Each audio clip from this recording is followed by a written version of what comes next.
Hi, I'm Dr. Marcus. And I'm Charlie, and this is the Mood Booster podcast. In this episode, we're reflecting on resentment. We go into what resentment means to us, how we feel it, how we experience it, but importantly, how we can move forward without holding on to resentment. Specifically, in this episode, you will learn exactly how to identify resentment within yourself. You'll also learn what it tells you about, what you're thinking, what you're feeling. You'll also learn how to talk about the resentment, how to work through it, and how to communicate through the resentment itself. Lastly, quite an interesting tool and tip that we have is if you can't necessarily speak to the person or the situation in which you have resentment about, we give you a tool on how to still deal with this resentment. It's a fantastic episode with loads to learn. Yeah. In this podcast, we share evidence-based tools, tips, and advice to help boost your mood, improve your well-being, and find joy in the everyday. We talk about life's highs, lows, and everything in between with real stories and reflections from our own journeys. With pillars rooted in introspection, connection, and presence, this is the home of well-being and joy. Let's do it. Let's get into it.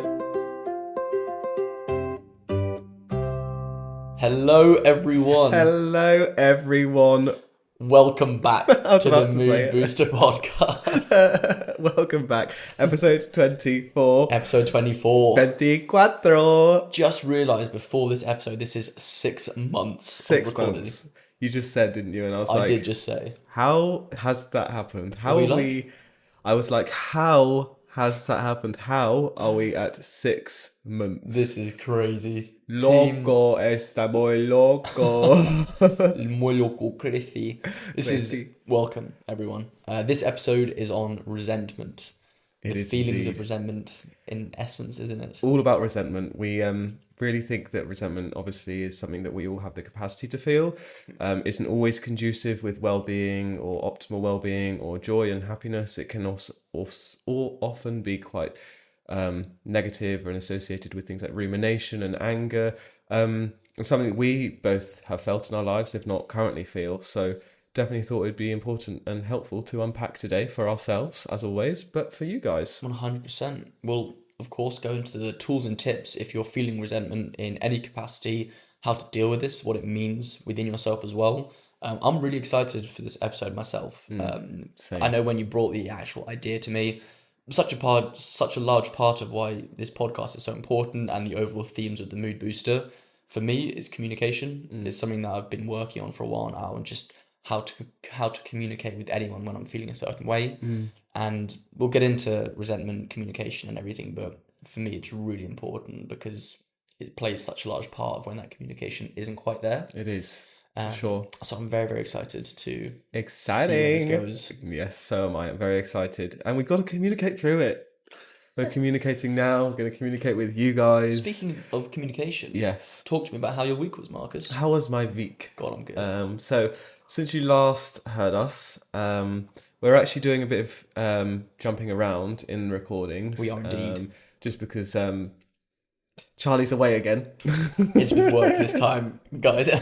So we're doing some more pre-recording. There seemed to be a bit of a common theme of me being absent recently from the UK. I'm going away for a week and a bit with work. Yes. To the US, which is very, very exciting. It does sound very full on.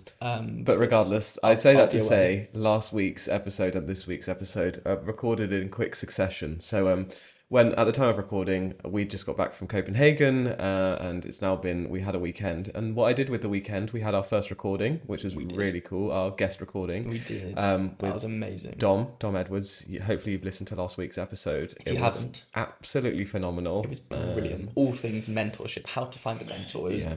We'll leave that for now, but it's a fantastic episode, wasn't it? It was, yeah. I think we will leave all of that, but just to say, we very much are proud to build a podcast that's us two sharing our reflections, and we want 100%. the podcast to always be that and keep the essence of what our sort of friendship, our conversations, and what we bring together as the root and the pillars of the podcast. However, speaking to you guys, having feedback, and also something that we've always known we wanted to do was have guests on to complement that, not to be the baseline, but to complement that. So Yeah. it's been a while in the making. We met with Dom ages ago, and it's just something that's taken a long time, just because we're busy making it all happen.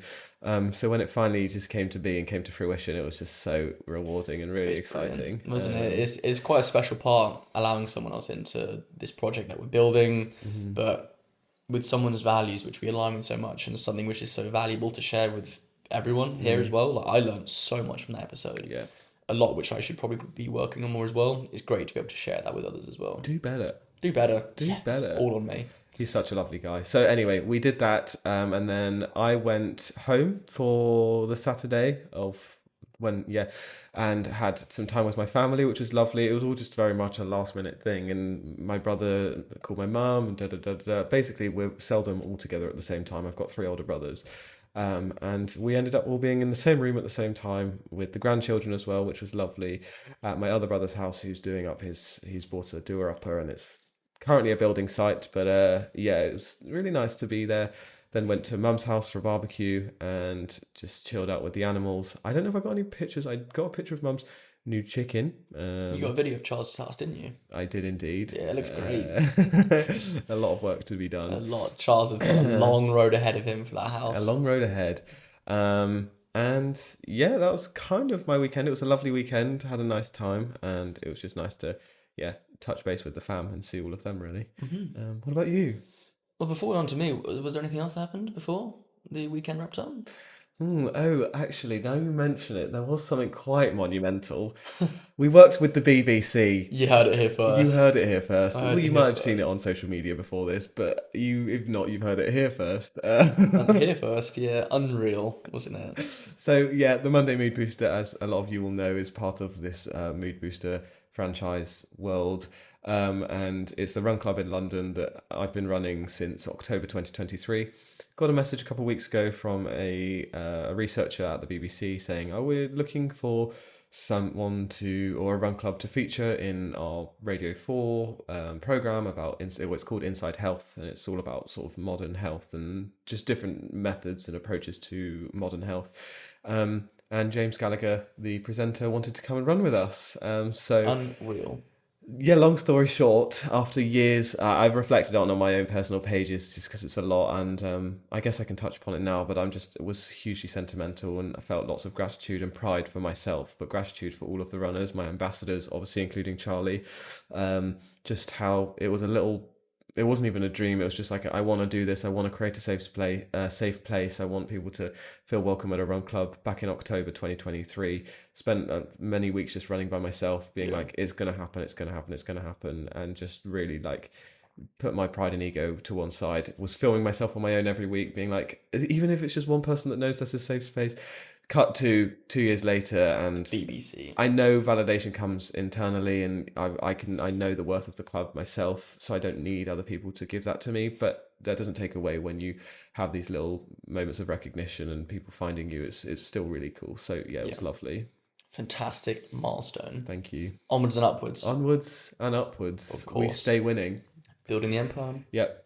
Call me DJ Khaled. All Number I do one. is win, win, win. No matter what. Oh god, that was posh. Oh golly, that was posh. Oh golly, gosh, that was rather posh. Rah. Raw, all I do is win no matter what. Okay, Charlie. Anyway, fam. Now I'm asking you, how was your week? My week. Tell me, what was that? Tell me, how was your week? My week, yeah, well, as you said, it's all been in quite quick succession. The recording, as you mentioned, lots of fun. My weekend was great. I caught up with some university friends who Nice. I have not seen for the majority, about 7-8 months now. Oh, nice. So I used to live with them back at university, and now just all our different life paths have put us on different paths, as the title will suggest. Funny that. Yeah, no, it was lovely. My great friend Oscar, he's gotten engaged recently to his long-term girlfriend Rosie. Big up. Mood Massive boost. That was a few congratulations. weeks ago. Yeah, huh? That was a good old mood boost a good few weeks ago, I think. His engagement. Yes, it was indeed. Well done, well For those done. with sharp ears. Those with sharp ears, Yes. indeed, yes. So yeah, they had a little engagement barbecue up in Cambridge on the weekend. So I went up, visited them, which was lovely. Just yeah, throwing straight back into the sort of laughs which we had at university. It's nice to see, even though life has put us on different paths and down different avenues. You're on different paths. Have I mentioned that once or twice? It's still nice, just to sort of catch up and just talk about life when, we used to be so close living in the same house and now we're not. And now? We're on different paths. So it's, God, Golly. can't catch a break around here. I stay winning. DJ Khaled. So yeah, overall, lovely weekend. It was lots of fun. Good. I'm trying to think, big up Any the highlights? Snuggles. I'm trying to think now. Any highlights? I think for me, one of the highlights was the morning after we had the night. We were all still slightly hungover, just laughing about the actual night itself in a field. It was just us there in a random field, just in the sun, just laughing. A lot of fun. Lovely. The actual evening itself, we had the barbecue. Oscar and I were cooking, and we turn up all the heat on all the different knobs on the barbecue. Okay, gas. On the gas barbecue. Lovely. Yeah. Ooh, lovely And stuff. all of a sudden, all the chicken on the skewers just combusted instantly. Oh, really? All just in flames, and we were just like, oh, just screaming because the chicken wasn't. Yeah, what was it like? What were you like? All the sticks with the chicken were just instantly on fire, and that was quite funny. We were just reacting, just like freaking out around this barbecue, which is quite a lot of fun as well. Can you paint the picture for me? I can't quite imagine. What was it like? Barbecue down, chicken on One more barbecue. time. What was it like? Stick through chicken, stick on fire. Yeah. All of us see fire. Ooh. So that was a lot of fun. Okay, cool. So that sort of stupid laughter. Yeah. You did say, I don't know if any of them are listening, but you did say that it was just pure like joy and laughter the whole time, which was really nice to hear. I did say that indeed. Thank you for having that. Yeah, that was your recollection of it. It was indeed. So that was my weekend. A lot of fun in general. Got back on Sunday and then we just got to work, didn't we? Got to work. And then of course Monday came around. BBC. Bubaka with the Run Club, which was lots of fun. So also, they were just such lovely people. And who, the BBC? Yeah. And I just sitting in my own pride for a second, which I struggle to do, but I'm already here prefacing it. Let me just say it without having to feel nervous about it. I was so proud about how I spoke to them, how I held it, how, just the responses to their questions, which were obviously all being recorded. Often when I record, obviously all the time, we're recording right now, when I sort of have some sort... What? Is this recording? That is... Nah. You didn't tell me. I thought this was just a private conversation. Oh. What the hell? Cut the cameras. Cameras? Anyway, when I'm recording, I'm fine with it. But when someone else puts a mic or a camera to my face, I just turn into Chandler from Friends, and I'm kind of just a bit weird about it. I don't know why, it's annoying. Anyway, I was on fire with my responses to their questions, but not only just like not at all in an arrogant way, but I just felt obviously it's a lot to cover and to represent after 2 years, and all of the research and all of the interpersonal stuff that's gone on with the club and everyone looking after each other. I was like, I just really want to do myself and this club proud, and I just felt that pressure of, I've only got like 2 minutes to answer questions here. How can I do that? And often that can lead to you just melting and not saying anything. I felt like I just did it so well, and I did it myself so proud. And also that I'm conducting research at the moment at university with one of my jobs. Well done. And they were fascinated by the research, and the way I was able to explain and talk about the findings and what's going on was just, I was really proud. Obviously, it's all in editing, so we don't know how it's going to come out. But from my perspective, Just cut your entire part. Yeah. Just yapping on, cut that guy. My last experience, it was with CBeebies when I was younger. Have I told you about this? No, what? When I was back in Cubs. This was, it must have been like 10, 11. I was in Cubs. It was like the Scouts, the Cubs sort of thing. And we went to the poppy factory over in Richmond to make the poppies for Remembrance Day. Rip. And CBeebies came along. Who was that famous presenter from CBeebies? Angelica Bell? Nope. The guy. Jake someone.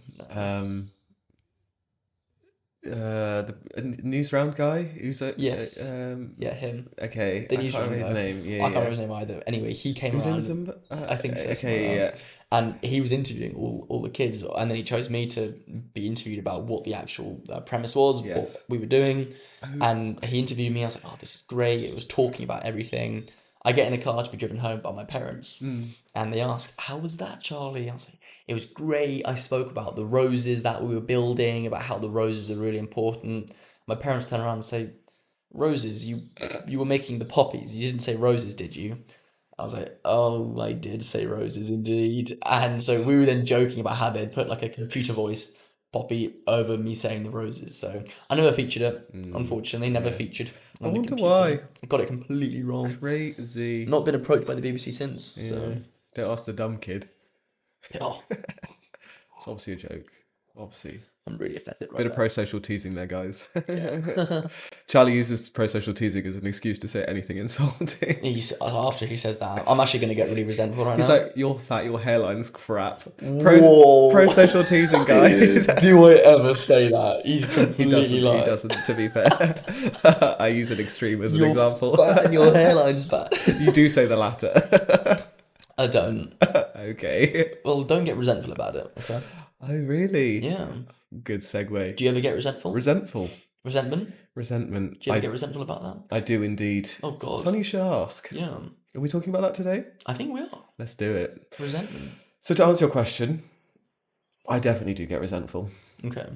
Resentment to me is a feeling of rumination and feeling, holding on to something, holding on to a past experience that's either incurred or happened from someone else's actions or a situation out of my control. There's a feeling of some sort of injustice there, which causes that unpleasant feeling of this has happened to me and it's not fair, and there's that unfairness, and therefore you hold on to it and feel, it's not exclusively, but you feel anger towards it, you feel rumination and like circling around it, and a feeling of whether you're actively aware of it or whether it's a deep-seated resentment that is harboring within. It's there, and it leads to sort of those negative feelings and not being able to let go and move on. For me, as someone who is, as we know, I'd make it very clear, sort of a very sensitive person, I hold on to emotions. I feel people's emotions well, I feel people's actions, and I internalize a lot. I feel a lot of gratitude in life. I feel a lot of joy and harmony, and when things go well, I'm like, this is amazing, or when I feel connected with someone, I'm like, this is wonderful. So I feel those highs, but in line with that and the swing and the balance, I also feel I have a lot of sensitivity to injustice and a sensitivity to when appreciation isn't shown or things don't go well or whatever it is. I have that sensitivity there. So therefore, in line with that, I have the ability, and I definitely am someone who has had resentment in my life, or felt resentment, and I think it's something that I'm constantly trying to work. There's always things that can't crop up in life that can trigger feelings of resentment. And for me, it's something I actively work on, not on a daily basis. Like I don't live in a state of drama, but like I'm constantly working on to mitigate that and work on ways around of, okay, whatever this causing event is, or the event, the A of the situation is, it's a bit back, linking back to like CBT practices.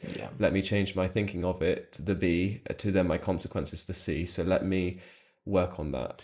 It's interesting because to me, resentment, this is to challenge your point a bit, resentment is a byproduct of, it's why it's different to me than anger is. Resentment is a byproduct of maybe the unspoken. You've described it really, really well there with holding on to it. It's sort of, you said a word there, not resonating with it, but it's, inside of you, and you're like holding on to this sort of feeling, and it can wear you down. This is what resentment feels like. But to me, why resentment is there is actually a byproduct of maybe not speaking about something. So even if you're someone who feels things deeper, whether that's on one end of the spectrum, gratitude, or the other, hurt, if someone doesn't, or does, there's an injustice there, to me, the resentment would be by maybe a lack of action or lack of speaking about it to that person.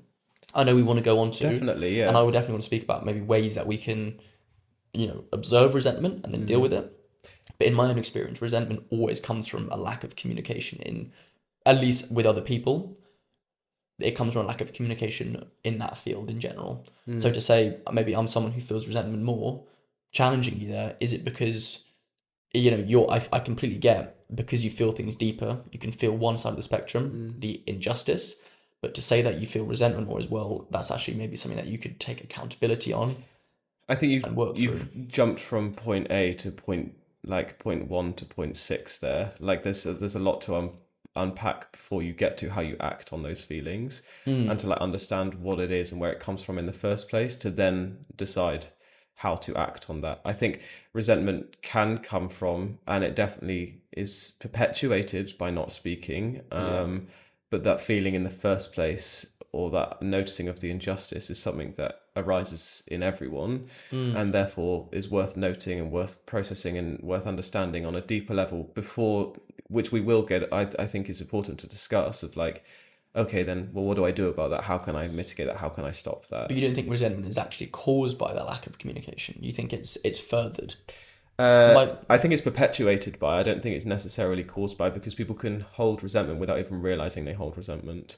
So it's not just about the communication. It's about sort of the internalization. It's about understanding your emotions as well. It's about understanding, okay, I'm feeling this anger towards this person, or I'm feeling like I don't want to speak to this person anymore. I'm feeling let down by this person. Why do I feel like that? And then if you look inwards a bit more, and that's why there's a few steps before the communication. I think the sort of introspection, for example, is actually understanding, like, resentment's such a complex thing, and it comes, there's so many, it's not necessarily this person said this thing to me, therefore I resentment. There's so many things, like you think in families where children resent their parents for raising them a certain way, and they don't even realize until they go to therapy, and they're like, oh, actually I didn't even realize that, my father said this to me when I was 6 years old, and that's now given me this feeling of whatever it is. Those things that all sort of can be harbored in resentment, that require us to first do a lot of work to understand what that resentment is in the first place. Yes, of course, then we can communicate, but also there's many occasions when, for example, I'm not saying this is the case, but my dad is no longer here. There might be resentment that I hold towards him that communication won't necessarily fix, and therefore resentment isn't just about communication or lack thereof. There's a lot of internal things that you need to work on, or understand when it comes to resentment. I suppose then communication is quite a blanket term, isn't it? Communication isn't just black and white. Black and white as if speaking to someone. Maybe communication is, part of the communication is the looking inwards and communicating with yourself through asking yourself the important questions, is what you're saying there. Right, what am I actually resentful about? What has annoyed me? What does that tell me about that thing? And maybe you can flip it on its head. But I think, even opening up the dialogue with yourself first about the issue itself is where one could start to work through resentment itself. As you said, it's very, very complex. It can often not just be binary about what someone said to you. It can be about a situation, about someone you can't speak to anymore as well. And I'm sure there are ways that you can navigate dealing with resentment for people who you don't want to speak to anymore. Yeah. Like for me, there are people who, in my life, things have been done so badly to me when I was younger. For example, there were things just because there's many people involved, and it's about my family as well. So I don't want to share things that my family might not want me to share. But, when my dad passed away, there were things that other people did that were just abhorrent and awful to me and my brothers and things. And it was something that was something you couldn't imagine people doing, and having the lack of humanity to do. And therefore, I don't want to speak to those people. I don't want to remedy any relationships, or I don't want those people in my life. But at the same time, I don't also want to hold resentment. So like those two things can exist at the same time. I don't want to communicate with them. I don't want to rectify, but I also don't want to move forward in my life holding on to resentment. And maybe those two things we can think about today. Can those two things, can I not want to speak to someone and also not hold resentment for them? Can I fully be at peace with who they are and not want to? I think I can. I'm not sure. I think you just answered your own question. But again, I don't want to ask you too much about this because obviously it's quite private, but from the issue, would you say that you're at peace? Or is there still some resentment there for you personally? I tell myself I am, but it's one of those things of like, I think with life, for me, and I know you agree, I'm going to use a metaphor and then come back to this specific example. Do we ever reach the destination? Like, we're always working on, I believe until the day we die, we're always continually working on being better, and we're always continually working on the journey of, and there's the life isn't, we realize, actually ever an end destination of getting to actualization or getting to being the best person or getting to full peace. Personally, I believe. So in that sense, if that is the metaphor, coming back to this, I'm wondering, is it a constant state for me to, or a constant process for me to be moving away from that resentment and fully being at peace? Because I tell myself I am at peace and I think I am. But then if I'm really being introspective and trying to ask myself and challenge myself and my beliefs about being at peace, I'm like, for the sake of playing devil's advocate, I'm like, well, if you saw them right now, how would you feel? If they were presented to me right now, how would I feel? And I would say, and I would believe that I would be, neutral and not speak to them, but if I, not in a like I'm ignoring that person, but just so neutral that I don't need to speak to them, and they would walk past me. But if not, if I had to speak to them, I would wish them the best. And I'm someone who, as part of letting go of resentment, have had to teach myself about, everyone is their own actor and everyone is doing, even though you completely cannot understand it, unless they're, I'm going off on a tangent here, but unless they're, a psychopath, they are trying to do what the best they can in their situation as well. And if I fully believe that, then I can let them fully hurt me and do what they need to do to me and be at peace with, I'm doing my best and they can just do their best. And yes, it might have hurt me. They don't need to be in my life anymore, but I can also be at peace with that and let them and wish them well moving forward. Whether I would actually see them in front of me and wish them well, I can't say. And that's why I can't give you a full answer. And if I'm being completely honest, I don't know whether I fully let go of that resentment. I would like to think I'm at peace. And to me, being at peace with something and having let it go is then therefore letting go of resentment. I can't say. I suppose the question would probably be better suited then, hearing that, is, are you more at peace than you were before? And if that's 100%. more than there, then you're on that journey. I think that's probably a better question to ask. 100%. I figure I've skirted around lots of different elements of resentment there in one sort of reflection. Well, we can probably start by talking about how resentment actually feels, like the impacts of it. Resentment itself, it feels, you described, I can't really recall what you said, but you describing what resentment is to you. It's the rumination.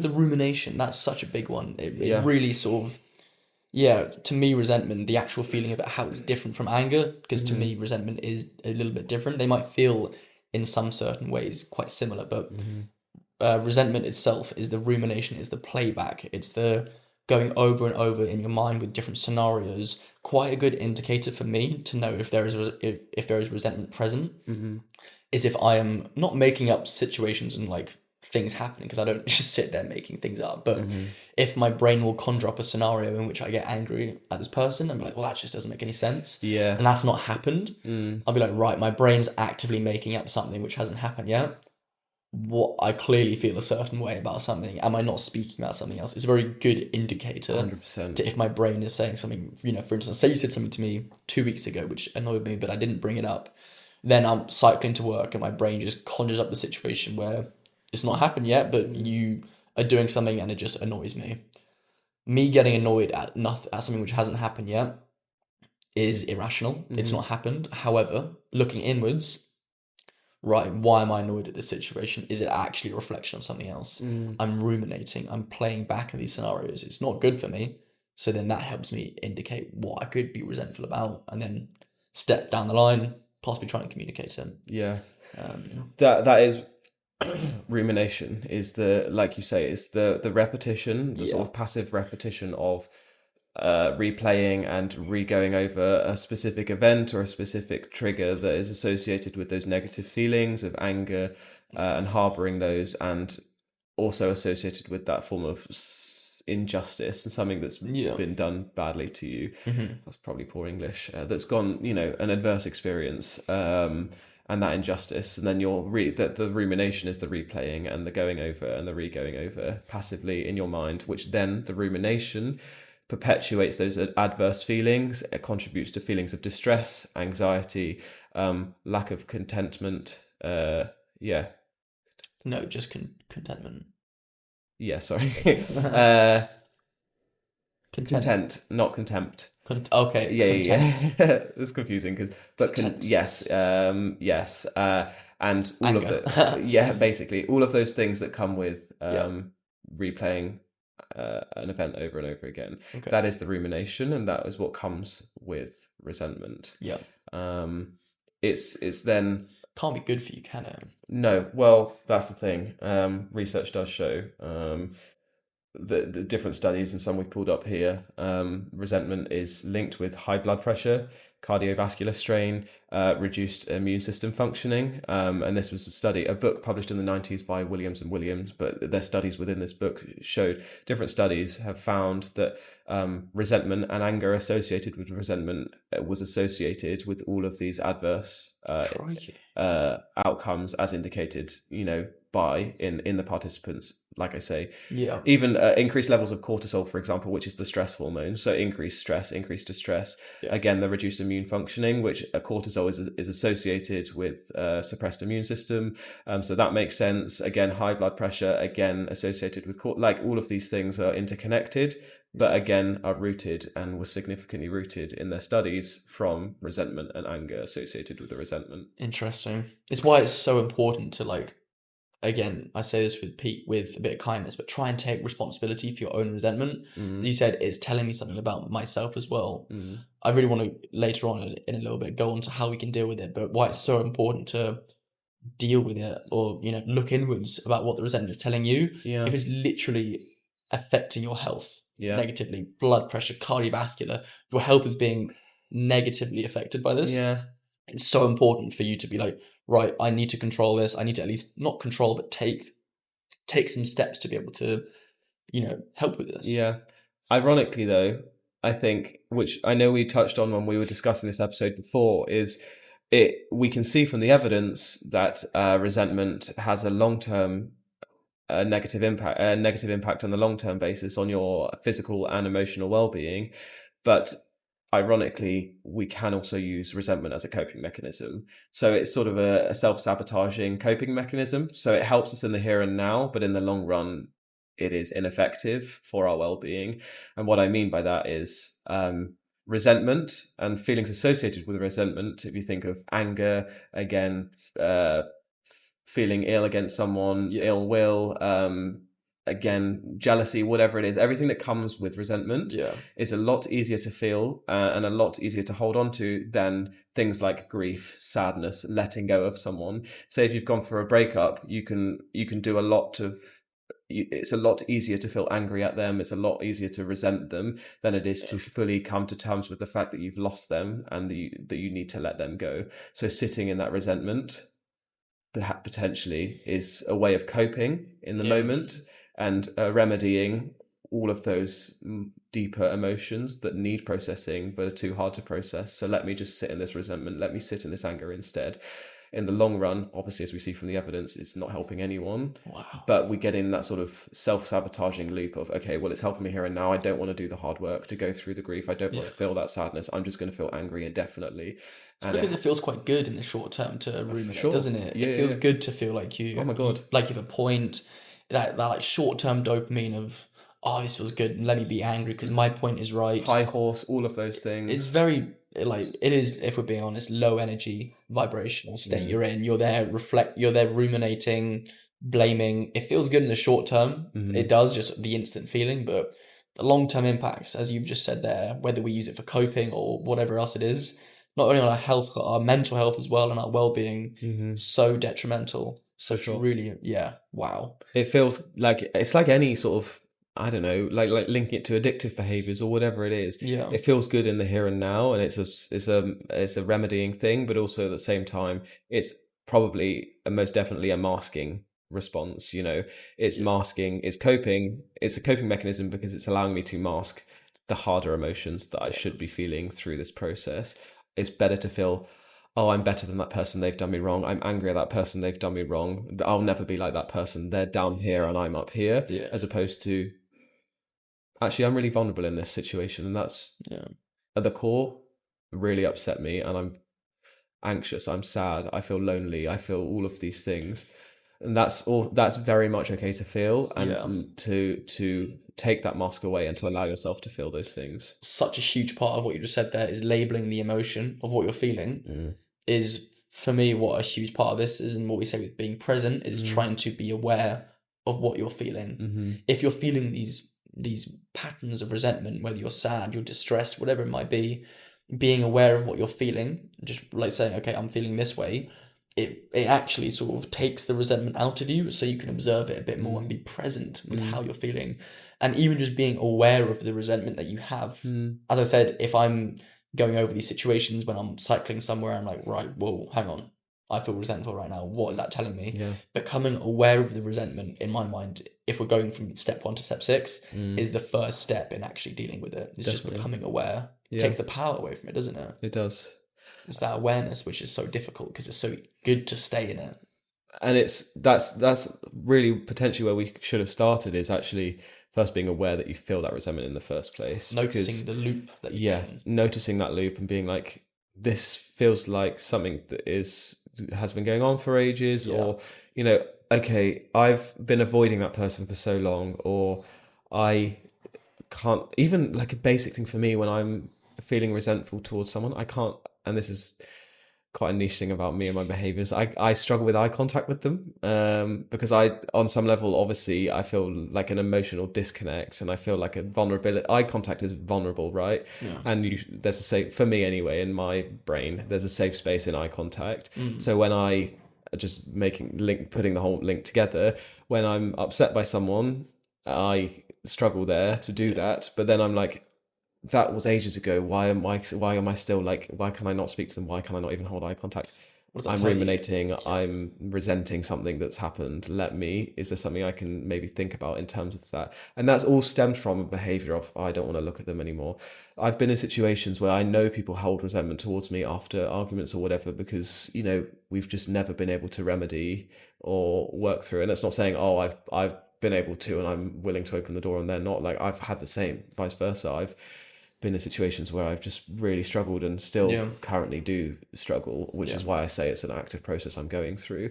On not holding on to resentment, I'm going through a situation like in this moment now where I don't want to say what it is, because they're, you know, people who are very much in our lives, but I am trying and working on not holding resentment towards behaviors that have happened in my vicinity or towards me as well. And all of those indicators I'm seeing in myself right now, not the eye contact, like feeling less of the thinking about it, because I have been working on it and I'm really not holding on to it so much. But I know I'm not fully at peace because those smaller things are indicators that it's still something I'm going through. As long as you're aware of the indicators and you can sort of stop the replay loop, that's where actual progress can be made. That's where you can begin to work through it. Whether you just, you know, you can know what it's telling you. Again, such a big part is actually noticing, right, I have this indicator, I'm not looking into their eyes. The next part is almost just then looking inwards, isn't it? Yeah. I think it then allows you to also think about, okay, if I'm looking inwards and seeing and noticing this, what is this then, like you say, therefore telling me about this situation? Or what is this telling me about that person? What is this telling me about me and my coping? That's it. So in this situation, if that person's done this thing to me, I want to base this in something that is not just hypotheticals. We are always open and honest about our experiences. And I note that the last two I've spoken about, I've not given specificity just for the sake of privacy for other people. Is there something that we can maybe, in the continuation of the conversation, that hold on to or like use as an anchor? Is there something between us maybe that we're fine to to share? We are obviously very open, and I don't want to not be. No, of course, I completely get that. I'm trying to think. That time's been resentful. It's tough because resentment can come back to such minor things when, like, what have you got one? I was going to say about our car journey the other week and how I was like, are you going to talk about how you're not doing this thing and then I'll be editing again? Which thing? Oh, my word. Yes, that's a good one. Example? Where were we? We were driving back from somewhere. Let's just have a moment out of the discussion just to give an example. So obviously we still joke, and I'm still joking about Charlie going on all these holidays. We very much know and want each other to have time off, and all of those things is extremely important. There was just a loop of around 3 weeks where, because of your holidays, which were great, and again, no one's resenting the holidays, we'll get onto, there was just a lot of editing on my part, which again, I was happy to do, and you Yeah. did offer while you were on holiday to be able to do that, but I was like, you're on holiday, that's not something I you should be doing, and I don't really want you to be doing. That's you. Yeah. Yes, and that's fully on me. We're not getting into that debate now. That's fully on me. But long story short is, Yeah. whether that's my responsibility or not, I was doing the editing. Yeah. You then were home, and I was in my mind, which I didn't vocalize. And again, this is something we'll come on to because of we have to vocalize these expectations. I was like, okay, Charlie's home now. I can breathe a sigh of relief, and I don't have to sort of take all of this on. And again, Yeah. a lot of that was me taking it on myself because I wanted him to have a holiday without stressing about work. Then you came home and were like, oh, on this night, I'm going to go do this thing. And in my mind, again, didn't vocalize. I was like, okay, well, on this night, we usually do editing. And we also have a tight deadline for this next thing. And I'm in my mind, was like, damn, I'm now potentially going to be editing again because we don't have time to do it. And I'm just, in my mind, because I was holding on to having edited, that you were gonna just go and do this thing and not account for the editing and not let me know. So I sort of said in a very sort of backhanded way, I was like, oh, okay, so are you not going to think about the editing, or am I just going to do all the editing again? Yeah. Yeah. And that was all from something that was internally, like I didn't even realize because I was wanting you to have a good holiday. I chose to, and you offered to edit. I chose to edit because I thought you should have had that break.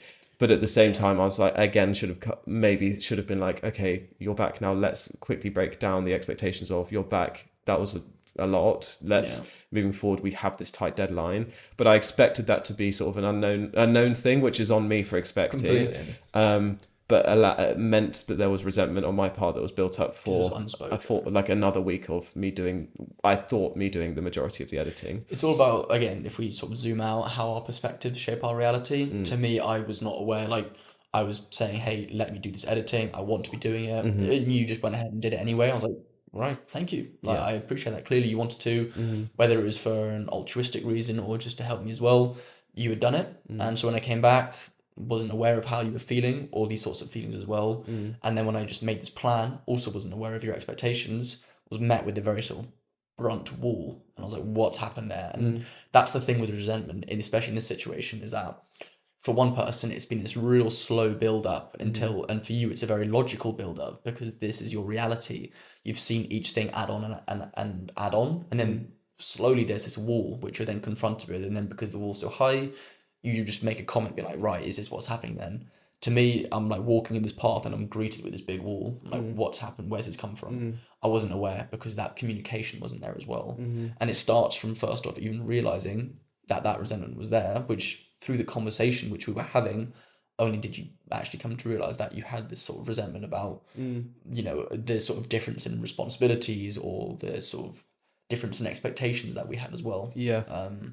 But it came from, you only realized it during at least what I thought, during the conversation itself. Yeah. And from that, we were then able to be like, okay, well, we'll use that as information and data, coming back to what we were saying. Yeah. Of, okay, well, there's a mismatch here or there's not an imbalance, but like some, whatever, this is being done more on this part, this work's being done more by this person, and there might be an imbalance, or there might be just several weeks of that imbalance. Let's step back, and for the sake of, not because we need to conflict resolve or whatever, but just for the sake of everyone and good communication and working at a million miles an hour, and needing to have some sort of grounding in that pace, let's use that information and that resentment as data and be like, okay, well, what can we do? And we very much did, and we now which we should have done from the beginning. This of is course. Every episode, the list, the step by step, every single thing that needs to be done, and every single thing each week that we need to cover. So therefore it's not like oh yeah, that's just been being done all like every week. The funny thing about resentment is that even in this situation, it comes out in ways it shouldn't. It's sort of spoken about and it has to be worked through because it's actually, the resentment itself is put onto something else, and you're like, oh, so you're going away again. The issue wasn't, I assume, about me going away. It's about the feeling of that imbalance with work. That was the issue. It wasn't actually about that. So when I heard it and was met with it, I was like, I'm well in my capacity to, you know, have my own social life outside of this project. But that wasn't the issue that you actually had. The issue was this sort of mismatch in expectations, in the responsibilities that had just seemingly to be happened. Yeah. That's why so much of this resentment plays into the previous conversation we've had on managing expectations and stopping that resentment from being built up. It's so easy to think in any capacity of friendship, relationship, whatever it is, oh, I don't need to be very formal about my expectations because hopefully this person gets it. Yeah. But when you aren't candid and honest with what you expect, especially if it's quite a big project, it's very easy for people to not actually have the same expectations and then resentment to build up. Yeah. Well, and so when you're met with it, it's just then that massive dissonance. You're like, whoa, what's happened there? and a prime example to further illustrate that is that night that you'd made plans. I had not rejected, but I turned someone's request down to socialize because in my mind I was like, well, I know this is the only night we have to do everything before this deadline. Yeah. Therefore, I'm not going to socialize. And I didn't communicate that. I just expected from my own interpretation that would be known and prioritized by you as well. Yeah. So then when that wasn't, that again, because I hadn't communicated that, I was like, well, that's frustrating because I've turned down something. And that's something that you easily took on. So then that was partly on me to say, oh, just so you know, this specific night, we are going, like, can we do this? Or just so you know, I've made that, because then all of those things is, again, it's just so much the open easier to say that Yeah. because it's setting a boundary, setting an expectation. Even if it's met with a no, you've got it out there first instead of it going further down the line, something happening like you having, you know, said no to this plan and then me saying yes to this plan without being aware that you had said no in the first place.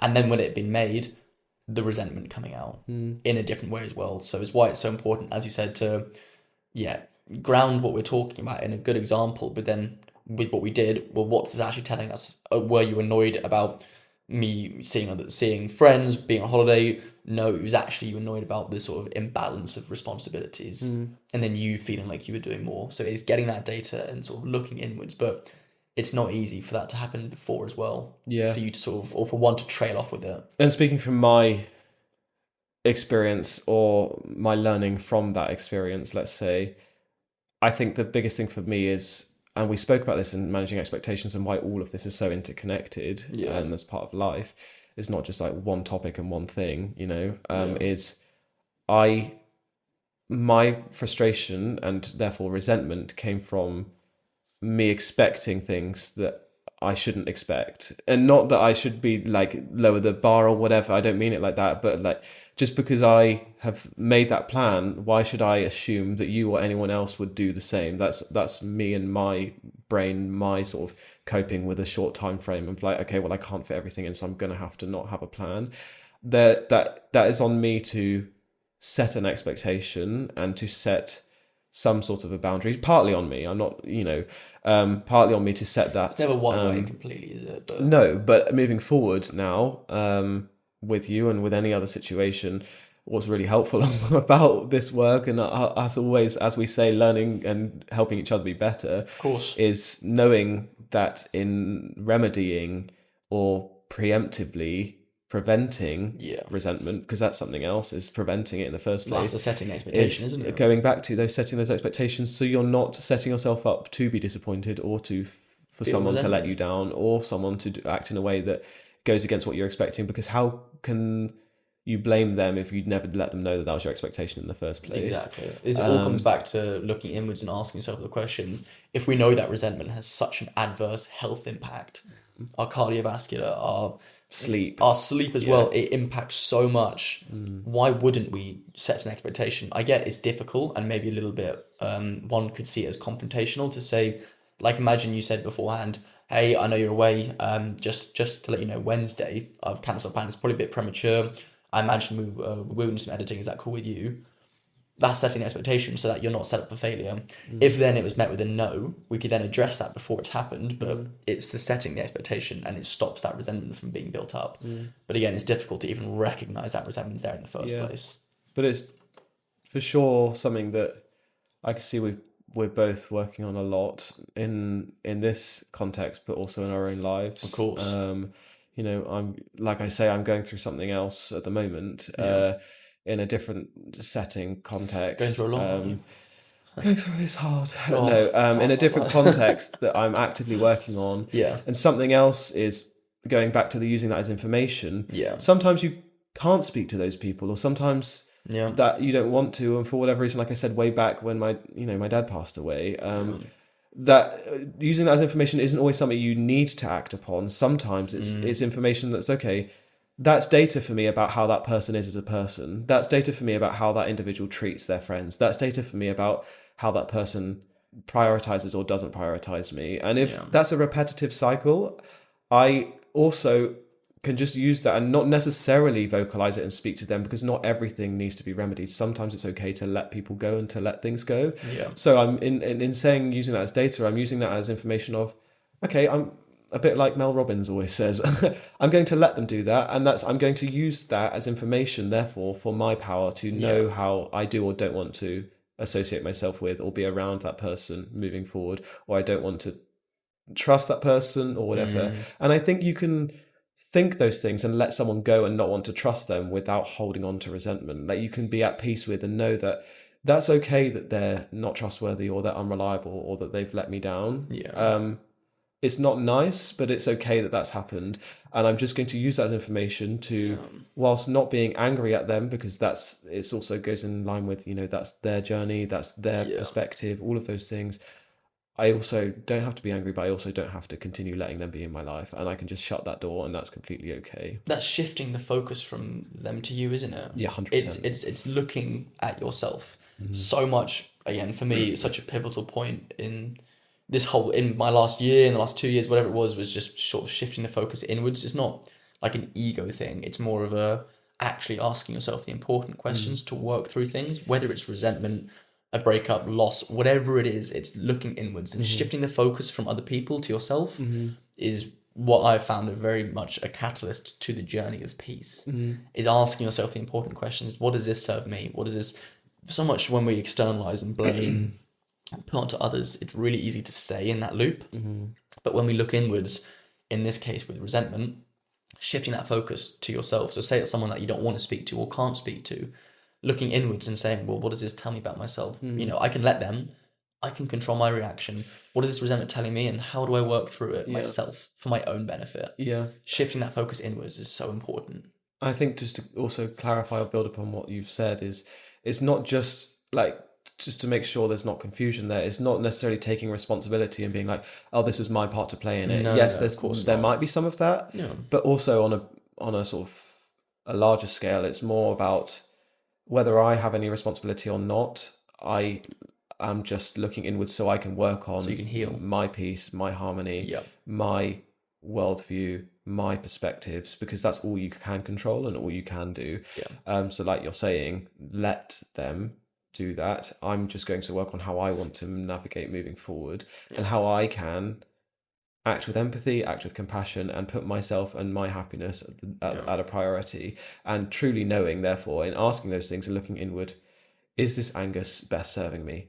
Ultimately, I'm allowed to feel anger because we all should and do feel anger, but how much am I holding on to it? And if I'm holding on to it too much, how can I move forward and be at peace, be confident in my actions, be confident in who I am as a person, have self-esteem, and therefore let what that person does to me slide away from me completely, and work on myself and continually being happy. And that's why it all sort of comes back to everything we talk about. It's the self-esteem, the joy, the connections, because it all ultimately comes from yourself and internally. Now, don't get me wrong, I do think some of it is not fully, like the book I've just read, The 4 Agreements. I highly recommend it. It's a really cool book. I think a lot of people already know about it. I'm very late to the party. It's released in the 90s. One of the 4 agreements of life that this book is saying is taking nothing personally and don't take anything personally, because every single person is living their own sort of idiocentric reality, and therefore is acting from their beliefs, their understandings, and what is their player one perspective. And I do agree with that, and that it feeds into what we're saying here about you can only control yourself. But partly I do think that we should acknowledge, and I want to acknowledge, some sort of, we are communal beings, and I myself want to strive for like collectivism and working together, like I said in last week's episode on mentorship. Therefore, I do think it's not just a case of let them do that and move on and only look after myself. When you're in a relationship, or when you're, a father-son dynamic, or two best friends or whatever, there is codependency, and there is mutual respect, and mutual shared values and goals and all those things. So sometimes it's not just about don't take anything personally and only work on yourself.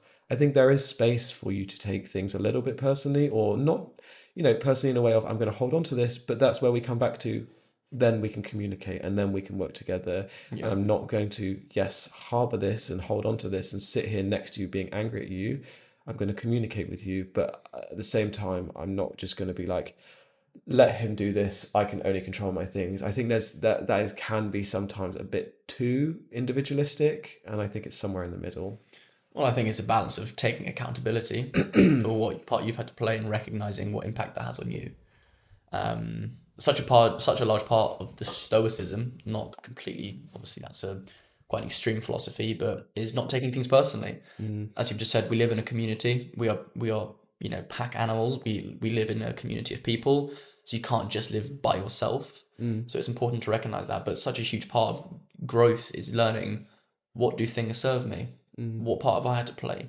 Introspection, looking inwards. That is the not taking things personally. Yeah. And I think recognizing that and being privy is really important. Yeah, for sure. Nice. I've learned a lot there. No, it's cool, all in one thing. I think it'd be useful to try and funnel this. Yes. So, advice for letting go of resentment. Yes. Charlie? Yes. Do you want to take it away? Indeed. So, as we said in the beginning, notice the replay loop. Yes. Yeah. Secondly, ask, what is this telling me, and use that as data. Thirdly, is to talk about it and communicate about what you are resentful about. Additionally, if it's something that you can't necessarily communicate, maybe think about other ways that you might be able to communicate internally. So we've got it here as write and don't send. Yeah, lovely. And lastly, as we said, shift the focus from them to you. Look inwards. Yeah. Lovely job. So yeah, I think just to reiterate, the noticing first, as we've touched on loads, it's really looking at, I'm feeling these adverse emotions over and over again. Like you say, I'm on a bike ride and I'm thinking of what's going on here. It's taking a moment to be introspective and noticing, actually, this is something that is replaying, and there's a loop of some adverse feelings going on here. No. What is that? And it's first, even to overcome resentment, we must notice it and realize that it's resentment in the first place. Completely. Right? Yeah. The second one is to ask what this is telling me and sort of find that, use it as data. So what we mean by that is try and notice some indicators of when you become resentful, whether it's your lack of eye contact. Are you replaying conversations? Are you ruminating? Use this as data. What is this telling me? What am I actually feeling? Try and write it down or say it aloud, and then know, what can I do with this information? So is there a boundary that's been crossed? What would I ideally have done in this situation, and what can I do going forward? I think in that as well, it's the why as well. Why am I feeling this resentment? Like, so what is the reason? What is it telling me about why, and what that either they've done to me, or what I'm unmet expectations or whatever. So then thirdly, we can talk about it if we can and want to talk about it. Whether that's internally talking about it and addressing it and figuring out, okay, I've noticed this resentment. I've figured out why I'm resenting. Now let me figure out in myself what I can do with that, and how I can, have my internal monologue of, this is what I can do with it and move forward. Also you can have a dialogue with that person, and I think there's so much power which we always avoid, and we just like, let me just deal with this and sit with this resentment. Something that I pride myself on and our relationship on is the amount that we talk to each other. Because people don't want to do that, and it's uncomfortable, and I always have to challenge myself, because I always feel like the burden in doing it, but I always know that it comes out better. Healthy confrontation. Talk to that person, let them know, this is an expectation I had. Partly it was on me for expecting that and not telling you, but just so you know, it's been unmet. You've done this thing and I'm feeling this way, and I don't want to, but I'm feeling resentful. Can we work it out? Or, it doesn't have to be a resolve. Even if it's just overcoming that sort of injustice in your own mind, if it helps to speak to that person and let them know, it's a huge remedy. Completely. So much of what we think, I think now, is modern relationships, because of media, is this perfect, let's just bring it back to like maybe a more romantic relationship. You found the one, there's never an argument, whatever it is. So when you feel this confrontation, instead of working through it, you just sort of jump ship. Yeah. When real relationships are built through healthy confrontation and communication, and not letting that resentment be there as Yeah. well.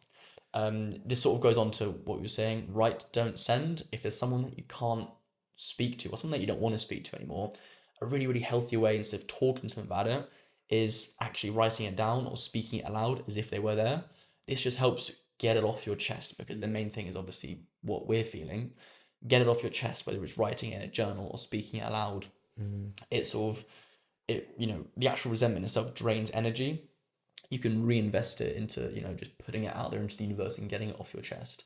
Yeah, and that's the fifth point of reinvesting from them to you, right? Exactly.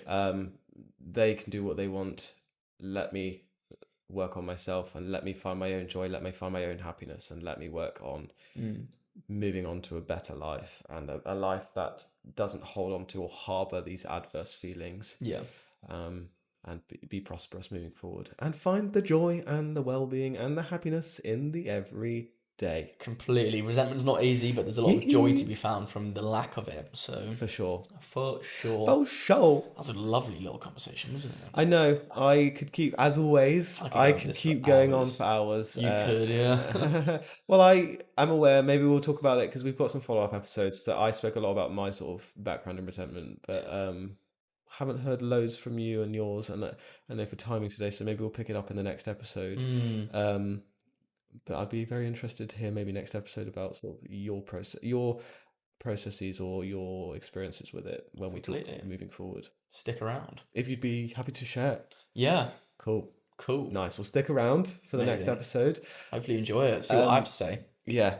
Before we go, yes, Charlie, do you have any mood boosts for me? I do indeed. Oh.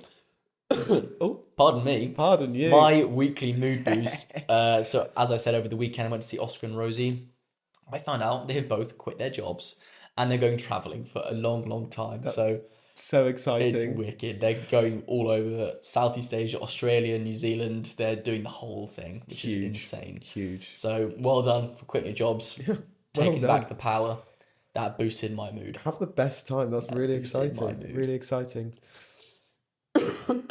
You're right. No, what about you? What was your weekly mood boost? My weekly mood boost is one of our mood boosters and one of the Run Club ambassadors, Mark. Well done. He wrote in that he, after some hurdles and many months of resilience, has had some really successful job interviews over the last couple of weeks. Yep. So is feeling positive about those. And I just want to say, personally, Mark, keep going. Proud of your resilience, and very well done for keeping your head up, because I know how much you've been struggling with it. So well done. Well done, Mark. It's fantastic stuff. Keep on going. Life is putting you on this path for a reason. It is indeed. Stick with it, Mark. What misses you was never meant for you. Exactly. Don't get resentful. Exactly. Don't resent them. Right. Mark, okay, thank you so much for listening. Hope you had a lovely episode. And I'll do some ASMR. Thank you for listening to the episode.